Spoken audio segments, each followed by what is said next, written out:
அனைவருக்கும் வணக்கம். நான் உங்கள் பன்ருட்டி பாவலன் கவிஞர் சுந்தரபாணியப்பன். காவிய கம்மன் என்று மக்களால் போற்றி புகழக்கூடிய மறைந்தும் மறையாது நம்மோடு வாழ்ந்து கொண்டிருக்கின்ற கவியரசர் குறித்து என்னுடைய கருத்துரைகளை நான் வழங்கி வருகிறேன். அந்த வகையில் இன்றைக்கு உலகம் சுற்றும் வாலிபன் ஒரு படம் எடுக்கப்படுகிறது.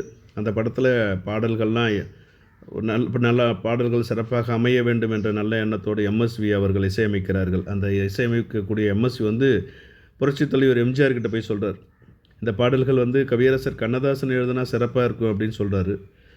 புரட்சித் தலைவர் அவர்களும் அதனால் பரவாயில்ல கவியரசர் எழுதலாமே அப்படின்னு சொல்லிடுறாரு. அப்போ அந்த பாடல் சவுந்தரராஜனும் சுசிலாவும் பாடுறாங்க. அந்த உலகம் சுற்றும் வாலிபன் அப்படிங்கிற படக்கதைகளை பூரா எம்எஸ்வி கிட்ட சொல்லிடுறாரு. எம்எஸ்வி கவியரசர்கிட்ட சொல்லிடுறாரு. எல்லா கதைகளையும் உள்வாங்கி கொண்ட கவியரசர் தன் பாடலை வெளிப்படுத்துகிறாரு. பாடல் கற்பனை வளம் கொட்டுகிறது. பாடல் போதிய அளவு எம்எஸ்வி மனதை குளிர்விக்கிறது.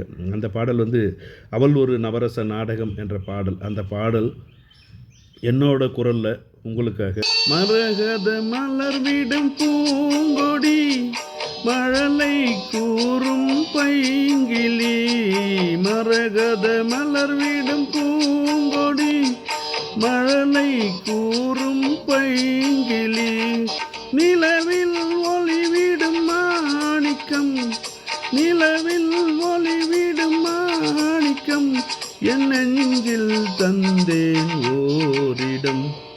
ஒரு நவரச நாடகம் ஆனந்த கவிதையின் ஆலயம், அவள் ஒரு நவரச நாடகம் ஆனந்த கவிதையின் ஆலயம், தழுவிடும் இனங்களில் மானினம், தமிழும் அவளும் ஓரினம், அவள் ஒரு நவரச நாடகம் ஆனந்த கவிதையின்